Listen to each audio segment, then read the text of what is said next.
নেত্রকোনার বারোহাট্টায় ইউপি সচিব সুধাংশু কুমার রায়ের ভয়াবহ জন্ম নিবন্ধন জালিয়াতি। টাকার বিনিময়ে ভুয়া বাবা মায়ের পরিচয় করে দেন অজ্ঞাত ব্যক্তির জন্ম সনদ। ভোটার হতে গিয়ে আটক। রোহিঙ্গা হতে পারে এমন ধারণা স্থানীয়দের। বিস্তারিত নেত্রকোনা থেকে কামরুল হাসানের প্রতিবেদনে। নেত্রকোনার বারোহাট্টা উপজেলায় রাষ্ট্রীয় গুরুত্বপূর্ণ নথি জন্ম নিবন্ধনকে কেন্দ্র করে ভয়াবহ জালিয়াতির অভিযোগ উঠেছে।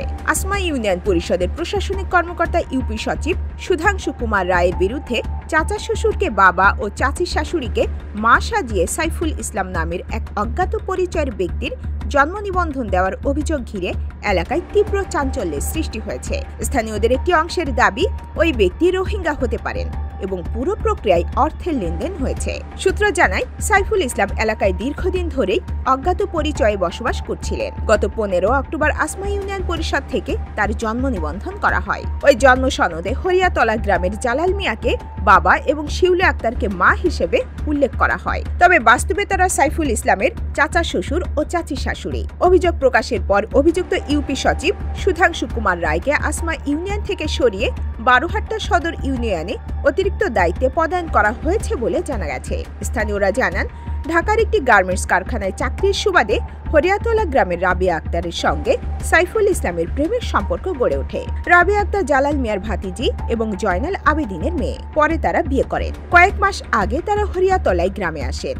সাইফুল ইসলামের কোনো জন্ম সনদ কিংবা জাতীয় পরিচয়পত্র না থাকায় নতুন করে একটি জন্ম সনদ সংগ্রহ করা হয়। সূত্র জানায়, জন্ম সনদ হাতে পাওয়ার পর সাইফুল ইসলাম জাতীয় পরিচয়পত্র করার জন্য বারোহাট্টা উপজেলা নির্বাচন অফিসে গেলে কর্মকর্তাদের সন্দেহ হয়। তথ্য যাচাইয়ে অসঙ্গতি ধরা পড়ায় তাকে আটকে রাখা হয়। পরে স্থানীয় ইউপি সদস্য লিটন মিয়ার মধ্যস্থতায় জালাল মিয়া, শিউলি আক্তার ও রাবিয়া আক্তার মুসলেকা দিয়ে নির্বাচন অফিস থেকে তাকে ছাড়িয়ে আনেন। এরপর তারা শুধু জন্ম সনদ নিয়ে ঢাকায় চলে যান। এলাকার একাধিক ব্যক্তি জানায়, সাইফুল ইসলাম সত্যিকারের বাংলাদেশের নাগরিক কিনা তা নিয়ে ব্যাপক সন্দেহ রয়েছে। অনেকের ধারণা তিনি মিয়ানমারের নাগরিক, অর্থাৎ রোহিঙ্গা হতে পারেন। বিষয়টি সামনে আসতেই এলাকায় উদ্বেগ ছড়িয়ে পড়ে।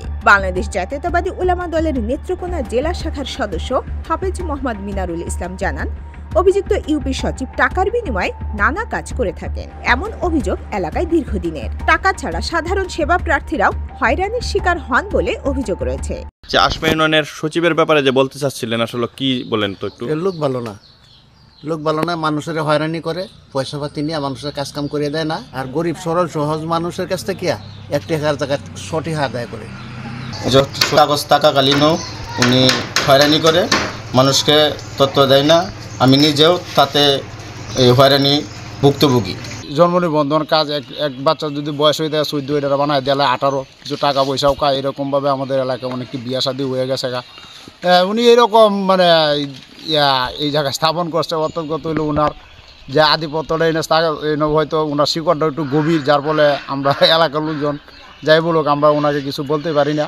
এই হলো সর্বশেষ কথা আর কি। জালাল মিয়া বলেন, আমার ভাতিজি বলেছিল তার স্বামীর বাবা মা নেই, আমি বাবা হলে নাকি ভোটার হওয়া যাবে। তখন বিষয়টি বুঝতে পারিনি, পরে বুঝেছি বড় ভুল হয়ে গেছে। অভিযুক্ত ইউপি সচিব সুধাংশু কুমার রায় প্রথমে জানান, ইউপি সদস্যের দেওয়া তথ্য অনুযায়ী জন্ম নিবন্ধন করা হয়েছিল। পরে তিনি বক্তব্য বদলে দাবি করেন, ওই ব্যক্তি জন্ম নিবন্ধনের জন্য এসেছিল ঠিকই, কিন্তু তথ্যের মিল না থাকায় নিবন্ধন করা হয়নি। তবে অনলাইন অনুসন্ধান করে সাইফুল ইসলামের নামে জন্ম সনদের অস্তিত্ব পাওয়া গেছে।